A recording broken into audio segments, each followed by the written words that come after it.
You're on the Spot with Mande Wilkes. I'm Mande Wilkes, and you're on the Spot. Thank you for turning me on this morning. And speaking of turning each other on, I figure if we're going to be turning each other on every Sunday, we should at least meet. So I'm having a meet and greet at the Barnes & Noble in Market Common, right here in Myrtle Beach, South Carolina, tomorrow from 6 p.m. to 8 p.m. Come out and talk to me and tell me what's on your mind. Now, for today's show, I'm here with co-host Faith Felice. We're going to be talking about property taxes and why I think property taxes are the #1 reason why the markets are still in a slump. And while we're on the topic of markets in a slump, we're also going to talk about why Jews are being blamed by the left for the economic mess in this country. All right, property taxes. Well, Freddie Mac and Fannie Mae announced this week, Faith, by the way, welcome Faith. Thank you. That Fannie Mae and Freddie Mac need another $8 billion. They're shaking down taxpayers for another $8 billion after the huge bailout they already got. Now, we'll talk about the bailout sham in a minute, but first I want to talk property taxes, which I think is the major reason why the housing market's in a slump. Now, we've all got our property taxes for this year's bill. The problem is, right here in Horry County, 7,000 people still, 7,000 of you, still haven't gotten your appeals answered from last year's tax bills. So I talked a little bit last week about the IF tax, which a lot of you really liked. You wrote in, mandewilkes.com, told me you liked it. Write in again, tell me what you think of the IF tax, which, just to remind you, in case you missed last week's show, if you have kids in public schools, you pay property taxes. If you don't pay property taxes. Now, Faith, what do you think about property taxes? I don't know. I know this is a huge issue for you. You've got property. What say you? Well, I feel personally that property taxes should be eliminated. Property taxes are a hot issue. They're one of my hot buttons, and I personally feel that they should be eliminated. However, I'm also a realist, and I know that if we want essential services such as police and fire, essential government services, they're a necessary evil. I'd be happy to talk about the transparency of property taxes and what you think your taxes are going for and what they're actually going for. What do you mean? What are they going for? Well, for instance, everybody's property taxes have gone up. Yours have gone up. Mine have gone up substantially. Mine have definitely gone up. And a little research into what your property taxes actually go for will reveal that, for instance, the Richland County Council has voted to use some of our property taxes to buy shirts. Oh, shirts. That's a legitimate use, right? No. Exactly. I don't think everybody out there wants their property taxes being used to buy shirts. Absolutely not. For another issue another way that they use the taxes is to renovate the Wade Hampton Mansion. Well, I don't even know where that is. I don't know what purpose it serves. I don't know where that is. But quite frankly, I think that it could be better served, a foundation stepping in and preserving some of these historic relics. But I certainly don't think our property taxes should be used for something like that. What people think their property taxes are being used for, they certainly are not. Secondly, I think that you should have to go down once a year and pay your property taxes. That would show you what you're actually paying. Most people that have a mortgage, their property taxes are incrementally taken out and put in escrow. If you were forced to go down and once a year pay your property taxes, you would see what is being taken out, what you're paying, what's being stolen from you. Stolen from you. Like, you know, I've heard you say this before, Faith, that you rent your house from the government. Exactly. That's what property taxes are. That's the point I was getting to also. So you get the elderly and people that are on a fixed income that have paid off their house, that are now forced to pay property taxes, increasing property taxes, and you're essentially now renting your house from the government. So what happens if you can't pay your property taxes? What happens? Well, they confiscate your home. They confiscate your home, exactly. And that's the issue that you're into the transparency thing. I got to tell you, I'm into this thing about property taxes are the reason, and I think everybody's going to really, really agree with this, the reason why so many people are afraid to buy real estate and why the real estate market's still in a slump. I get so many emails from readers who say, I'd love to buy property taxes, but, I mean, I not buy property taxes. I'd love to buy property, but I just can't afford the property taxes.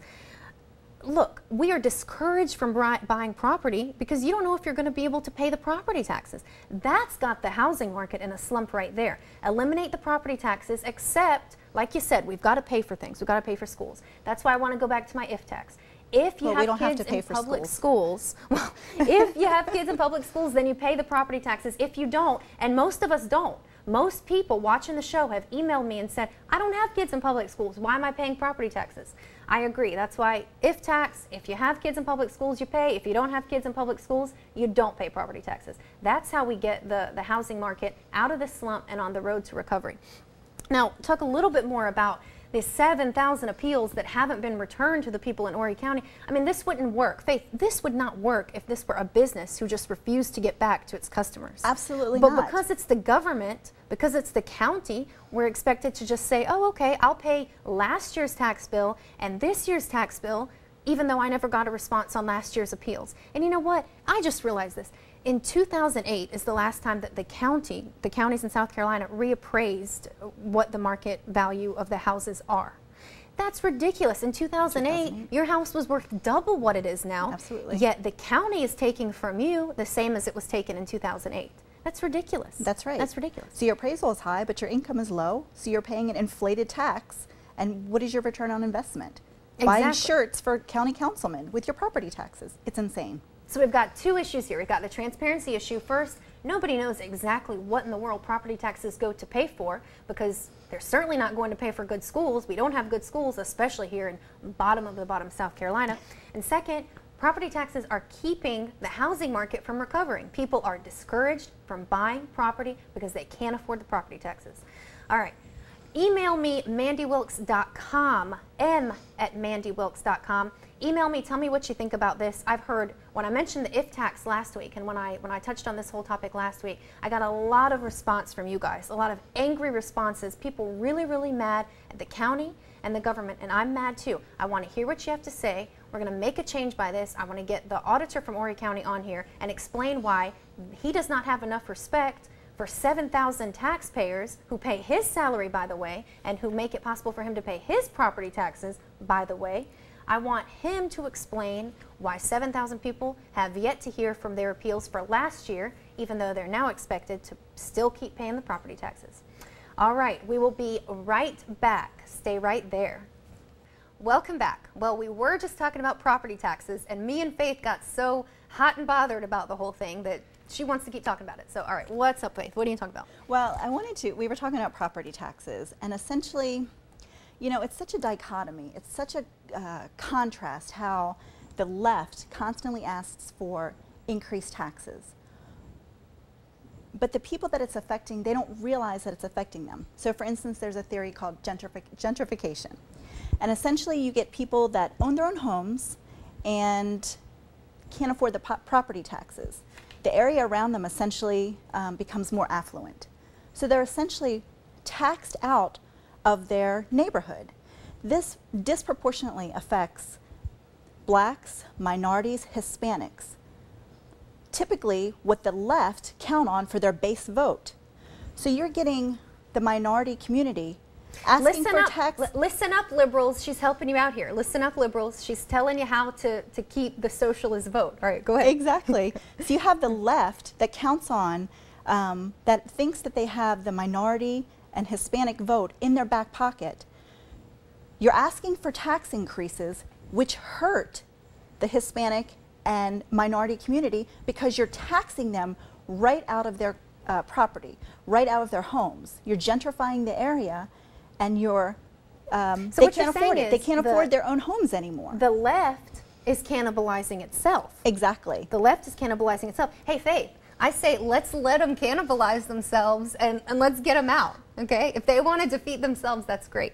Because Republicans surely don't look like they're able to defeat the left, especially with the GOP, everybody running the GOP we see. We've got to count on the liberals to defeat themselves. Which is fine, but it really irks me because they really just take for granted the vote of working class people. The people that benefit the least, that are hurt the most from policies such as property taxes, increasing property taxes.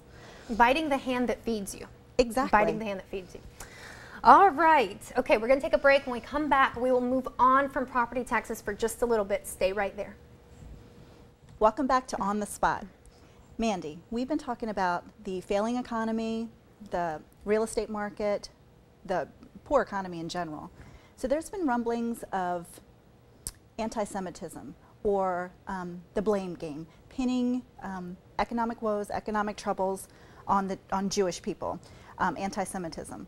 You have a unique perspective on this, being Jewish yourself. Can you speak to that? Oh yeah, for sure. Listen, I'm so glad you brought this up. I want to bring on a rabbi from Myrtle Beach to talk about this exact thing, and also talk about why Jews continue to vote for Democrats even though it's against their best interest. But anyway, yeah, I do think there's a lot of rumblings about anti-Semitism, and I think it's all coming from the left. I think the left is trying to find somebody to blame for Obama's failed economic policies, and they're blaming the Jews. Why? The Jews are easy targets. The Anti-Defamation League, this is really interesting, the Anti-Defamation League did a telephone survey. They found that 20% of people said Jews have too much power on Wall Street, and that Jews are a major cause of the economic collapse and especially the problems on Wall Street. Now, everybody who you'll find saying negative stuff about Wall Street in particular is all on the left. You know, so this is exactly what happened in Nazi Germany. Exactly. The economy collapsed, and Hitler came in and he was able to kind of pounce on that, and that's, I think, a little bit what Obama's doing, pouncing on the bad economy, and the left's pouncing on the bad economy, and they're just looking for somebody to blame. And the Jews, being very heavily represented in Wall Street and in commerce, business, and the media, just really, really easy targets, you know. I would agree with that, and I think that they are easy targets because they're associated with power, they're associated with money. And I think there's a theory called the shrinking big tent theory. So essentially when the economy flounders, when people are out of jobs, when the money goes away, the jobs go away, they look for someone to scapegoat. This is, we've seen this historically. It's a road we don't want to go down. So kind of speak to that a little bit too. You know, I think it's interesting. We talked about Nazi Germany and everything. I don't think the problem, I don't understand why the left is blaming the Jews. Yeah, the Jews are really represented on Wall Street. They are in power. They do really, you know, control a lot of the economy. But guess what? They don't control the government. Obama controls the government. Obama's administration controls the government. Congress controls the government, and that's what's wrong with the economy. Not the Jews who are, you know, on Wall Street. I don't get the blame for that. Now, I'll tell you what. The best example of that, where we can see it's the government to blame and not the Wall Street guys to blame, is Israel. I mean, in Israel, not only are some people Jewish, most people on Wall Street are Jewish, and yet the Israeli economy has been rocking and rolling. I mean, really rocking and rolling. The GDP is up. Since 2009, the Israeli stock market has gone up 88%. I mean, obviously, Jews are not the problem because Israel is rocking and rolling. The government is the problem. It's the government standing in the way of the markets. It's the Obama administration scapegoating because they have implemented all these regulations that are at fault for the job loss, for the economy, and the government's at fault. It's not a Jewish issue. It's not an anti-Semitism issue. That's my opinion. What's this called? The shrinking big tent theory? The shrinking big tent theory. I think that's what it is. That's essentially it. And essentially it's people in economic margins believe their economic interests are being ignored in favor of a foreign power, namely Israel. Mm-hmm. And so it's the left just scapegoating. It's the left looking for somebody else to blame ahead of these next elections, looking for somewhere else. You know, the buck does not stop with the left. They're just looking for somebody else to blame. All right, we got to take a break to powder our noses or something like that. When we come back, we'll be talking about the #1 reason why I think incumbents keep winning elections even though everybody swears they're anti-incumbent. We'll be right back. Welcome back. I want to talk a little bit about why incumbents keep winning elections. Now, we just had a bunch of city elections all over the place here, and incumbents cleaned up on pretty much every single one. And this in spite of everybody talking about how much they hate incumbents and how everybody's saying incumbency is a dirty word, incumbents keep winning. You know why? Special interest money. You know the solution? Campaign finance reform. You've heard it before, and yeah, we're talking about it right here again. The kind of campaign finance reform I'd like to see is very controversial, and I understand why. I hate to have to get behind it, but look, the bottom line is the bottom line. I want there to be public campaign financing. It's the only way we can level the playing field and get out, neutralize these special interests, and give real people the chance to really come into politics, finally clean house and get the incumbents out. I don't know. It's a very controversial thing. Like I said, Faith over here has a different opinion about public financing of campaign reform. What do you think? I don't know. Tell me why I'm wrong. Well, I think it's central planning. It's taking money from the government to pay for the government. It's saying, let me have your money so I can save you money. It's central planning, and I disagree with taking public funds to run for office. I see your point. I know that running for office is expensive. It shouldn't have to be as expensive as it is. That's another topic. It's expensive. You frequently end up in bed with special interests and corporations. One of my friends actually used the analogy that candidates should wear a jacket like they do in NASCAR with all the different companies put on it that have contributed money. I understand that. There's got to be another way. Yeah, I love that, the NASCAR uniform. Yeah, there's got to be another way. I put that on Facebook one day. People went crazy. Okay, people loved it. There's got to be another way. Special interest money. I don't know another way, because look, what we have going on now is not working. I think everybody out there agrees. We cannot have incumbents anymore. The only way to get rid of them, though, is to neutralize and level the playing field to give non-incumbents a chance. I mean, look, I don't like, I know you've said before, it's the government paying for the government. I don't like that any more than anybody else does, but I don't see another way right now, because incumbents continue to win and win and win, and it's because they're the only ones with the wherewithal to do it, you know? Well, I also think that the public financing of campaigns has a tendency to chill third-party entry into the race. We're a two-party country. We need a third party, and I think it just really puts a chill on it, because we need a third party, a fourth party, a fifth party. We need a bunch of parties. Exactly. We need to bring people in instead of exclude them. Instead of having a third party meet a threshold that may be unobtainable to obtain public funds, which they may be against philosophically anyway. I'm against it. So if I ran for office and took campaign money, public money, it would be contrary to what I believe in. It's immoral, and it doesn't make any sense to me. All right, I see, like I said, it is controversial. People feel really strongly about it. I think we need to have, you know, a pot that everybody takes from, and that's how we can level the playing field and get the incumbents out once and for all. And think about it, when politicians are forced to take money from public financing rather than from special interest groups, guess who they owe come re-election time? They owe the taxpayers that. They don't owe the special interest groups, and that's what we need to accomplish. That's why I'm in favor of public financing for campaigns. All right, we'll talk a little bit about something, you know, we talk a lot about why South Carolina is the dead last in women in elected office. I have a theory about that. When we come back, we'll talk a little bit about why I think that is. Stay right there. Welcome back. As you may or may not know, South Carolina is dead last in the number of women that hold elected offices. Mandy, I was looking on your blog, and you actually have an interesting theory for this called imposter syndrome. This happens to be a concept that's near and dear to my heart, and I think this would resonate with a lot of women. Kind of explain imposter syndrome, and let's tie it to politics as well as women in general. Yeah, I did talk about it on my blog this week. You can read it at mandewilkes.com, you guys. Imposter syndrome is near and dear to my heart, too. It kept me out of politics for a really long time.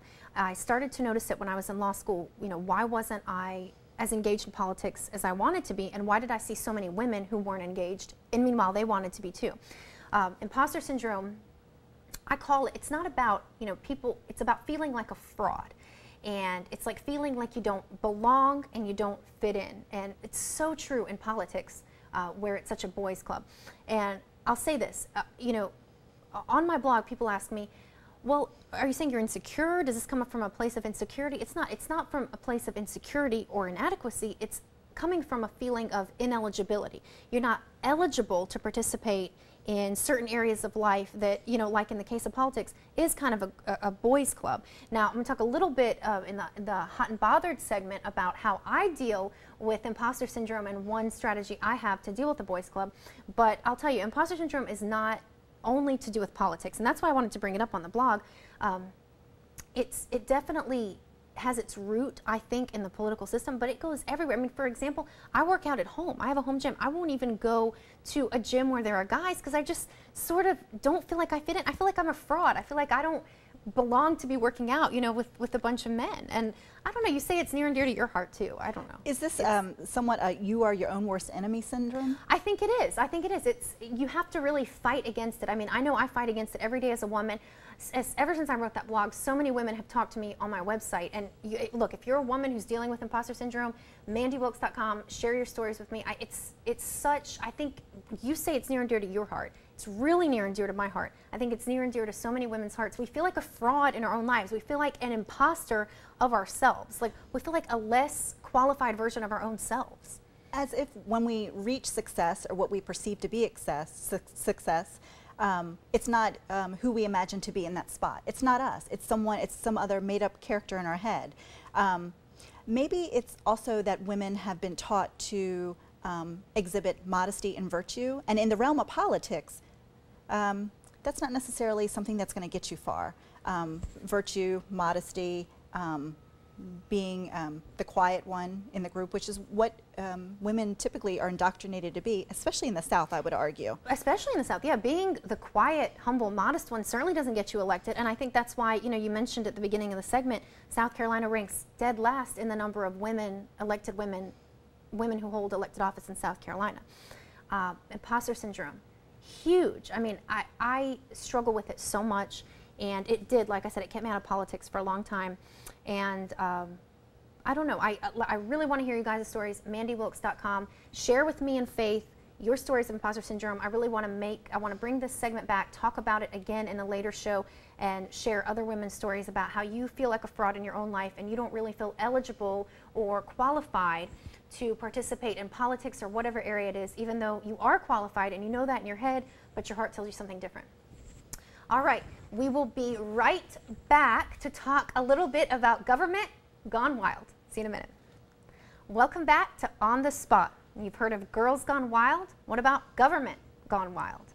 Today we've got a couple of examples. Faith has a really cool example, and I have a crazy example too, about how your government is going wild. All right, Faith, how's our government going wild? Mande, this is hilarious. So I ran across this article about California. Oh boy, California, yikes, yikes, California. California is facing a $26 billion debt. But instead of addressing the $26 billion debt, they've decided to put forth a new law, SB 432, which would require hotels to eliminate flat sheets. This is nanny state madness, the fitted sheet law. This is hilarious. It would require hotels to eliminate flat sheets, and not having fitted sheets on hotel beds would now be a crime in California. Not a joke. Criminalizing flat sheets. Uh-oh, I don't know. I guess Bed Bath & Beyond is going to really benefit from that, right, Faith? I guess so. Okay, that's one example of your government gone wild. Another example is this new war on Christmas. Every year around this time we hear about there being a war on Christmas. I never believed it until just now when Obama, in conjunction with the U.S. Department of Agriculture, has passed a 15% tax on Christmas trees. That's right. That is your war on Christmas right there. This is a crazy example to me. Come on, a new tax in this time, unemployment's way up, income's way down, and we have a new tax. This is the thing. Washington has a tax problem, yes, but Washington, more than a tax problem, has a spending problem. Of course, Obama's administration incorporates a new tax right now. They have to pay for their huge, huge initiatives. I'm tired of it. I can't believe there's a tax on Christmas trees. That's the war on Christmas for you. All right, I will be right back with one more thing to talk about. This is hugely controversial. I'll be right back. Stay right there. Welcome back. Like I said, I have a really controversial proposal I'd like to make. Now, I don't hear too much talk about this, even though Washington continues to introduce and vote this down. It's called the Right to Rent program. We talked a lot about property taxes earlier in the segment, the slumping housing market, foreclosures. Look, the Right to Rent program gets the housing market back on track without costing taxpayers a dime and without requiring any kind of government oversight. Now, what Right to Rent means is that people who were going to get foreclosed on would have the option of staying in the home and paying rent at a fair market value. I love this. I think it keeps families in homes, which is hugely important. I think it deals with the foreclosure mess in a way that doesn't grow government and doesn't grow budgets. And it is the one thing that we can do right now without costing any more money or growing government in any way to deal with and get a grip on the failing housing market. Again, it's called the Right to Rent program. Washington keeps bringing it up and keeps voting it down. I don't know why. I'm guessing it's special interest money, and also Fannie and Freddie Mac. They need $8 billion again. Right to Rent program would prevent the government from shaking down taxpayers again. Welcome back. I'm hot and I'm bothered, and it's not just because you decided to turn me on in your living room this morning. Today I'm hot for former South Carolina State Treasurer Thomas Ravenel, who has just announced that he's renouncing his U.S. citizenship. Now, you'll remember Thomas Ravenel as the rascal who had to resign as state treasurer after he was caught with cocaine, and then he later served time in jail for those drug charges. Now, on his Facebook page, where he announced that he's giving up his American citizenship, Ravenel had this to say about gun rights, which is why he says he wants to go live in a country where he can be free. He says on his Facebook page, "Even if I'm in a home where there's a gun or just a single bullet, the government would construe that as constructive possession. After carefully weighing my options and not wanting to put my freedom in jeopardy every time I visit friends and family, I've decided to renounce my American citizenship and live where I can be free." Now, I think this is a pretty bold move, and especially because it touches on two huge issues, namely gun rights and also the huge and very expensive failed war on drugs. And I really give credit to Thomas Ravenel for bringing attention to the increasing lack of freedom we have in America. And I'm interested to see where he moves and where he finds where you can be free. And that's what's got me hot. Now for what's got me bothered. Today I'm bothered by feminists and ladies on the left who cry sexual harassment every time a guy flirts with them. Yeah, I'm talking about Herman Cain's accusers. Now, I don't know whether Herman Cain got frisky with his accusers, but I spend a lot of time around politicians, and I do know this. The best way to deal with the boys' club is to get frisky with them right off the bat. I do it all the time, and the surprise element works like a charm. It's all about cultivating a dynamic of sexual tension, and it's a really effective strategy, and it puts women in the driver's seat. And I will be happy to school Herman Cain's accusers on the fine art of flirting, since it's clear they've forgotten that there's a big difference between flirting and harassment. And that's what's got me bothered and hot and bothered today. That's it for this week's show. Next Sunday, same time, same place. Keep turning me on, and I'll keep turning you on. And remember to come meet me and greet me tomorrow at the Barnes & Noble in Market Common in Myrtle Beach, South Carolina, from 6 p.m. to 8 p.m. Till then, I'm at mandewilkes.com.